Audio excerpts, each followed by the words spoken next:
All right, so we're gonna squeeze in a email from our mailbag. Yeah, what you got? Yes. All right. So we have an email from Roger, and Roger says, I'm going to go through this a bit quickly.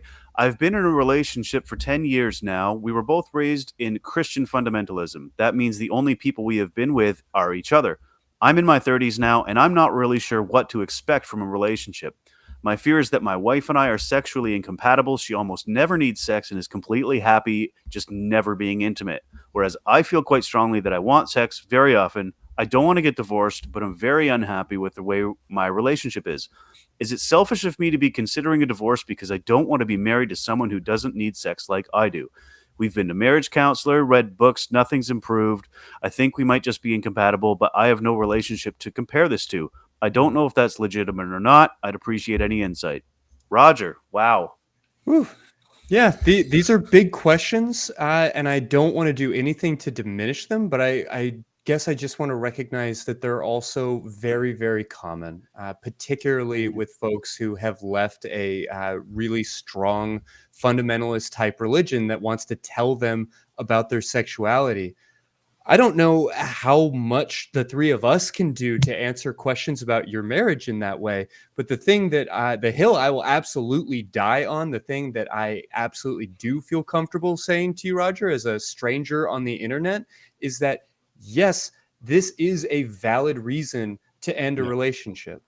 It Yeah, it does is. not fall to me at all to tell you that you should end your relationship. There are so many other steps to take first. There are so many ways to approach this and potentially find healing. But I want to say to anybody who can hear the sound of my voice that sex is allowed to be important in your relationship. Doesn't have to be, but it absolutely can be. And we so often treat the undersexed partner, the partner who wants more sex, as if they are immature, irresponsible. Yep. And I absolutely reject that. Your needs are just as valid as your partner's needs. And if y'all's needs are different, then that may not be anybody's fault, but it is a problem that you're allowed to take seriously. How does that strike you two gentlemen?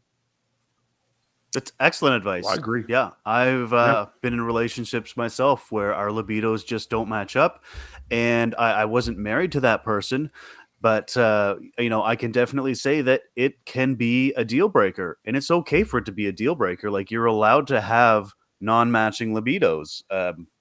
I don't think there's anything wrong with with stating that and with owning it. And I would wager that if you're not happy, she's probably not happy either. Yeah. Yeah. Sure. Yeah. I Yeah. can't Plus, there's speak to your relationship, but that would be my guess. So sorry, Jason. Go ahead. no.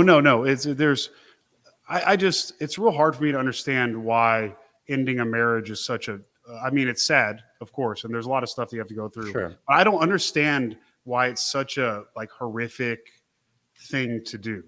Like Mm. it's Why just do we moralize it? Why do we treat yeah, people like they're awful for even considering it? I think that's yeah. valid. And because all you have is a document. That's what the marriage is, and time, right? So without the document, you're still just two people together. You can be two people who are no longer together, or it could be risk. You could even say, "Hey, I want to save this marriage, but I need to get laid more." What about bringing somebody? I mean, there's a lot of options, and it may drive that person away. They may have latent type of Christianish beliefs that are still held over. Lack of experience has kind of been a theme of what we've talked about tonight, and there might be a lot of that. And I agree with both of y'all. That is very much a reason to end a relationship. If you don't align on something that is super important, it doesn't matter if it's not important to the other person.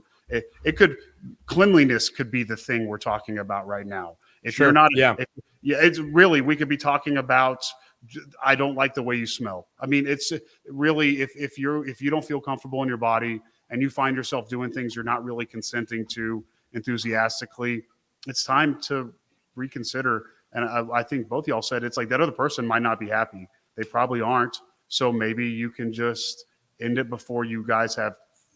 I mean, I'm not saying end. I'm not saying recommend it, but just don't hurt each other anymore. I don't know. Sometimes ending a marriage keeps further pain from happening.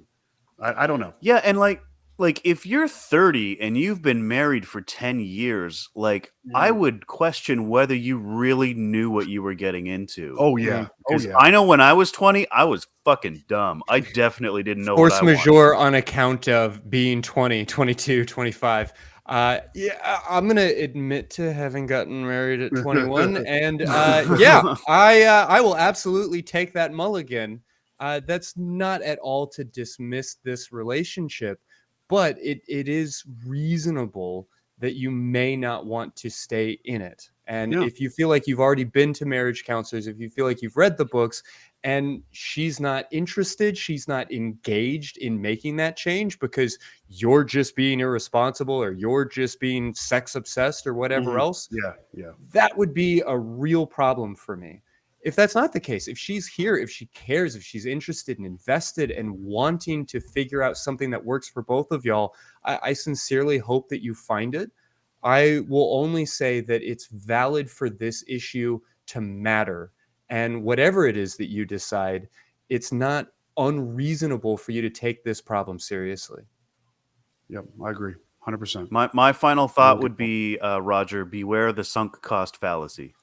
Yeah, well said. Oh yeah, you have the idea of the irrevocability of the decision. Like I've put so much time into this, I've put so much work into Right. this, and why would I change it now? It's already been 10 years.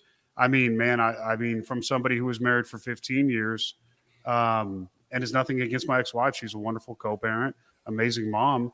We just didn't gel. I'm super happy that we're both able to move on because I'm with a partner now that does gel in other areas that were important. I mean, it's just one of those things.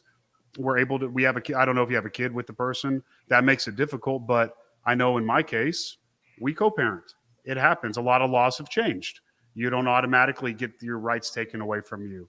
Like it's a lot of things have changed that have they benefit generally, which is pretty, generally it's male and female for the law because, but I mean, even for queer couples, I mean, there's a lot of things have changed legally when it comes to family rights. I'm Mm. sorry, I'm rambling. But It's yeah, okay. I just In my yeah. experience too, my ex and I that I have kids with, we get along so much better now that we're not together. Oh, dude, so much We are better. so much better friends.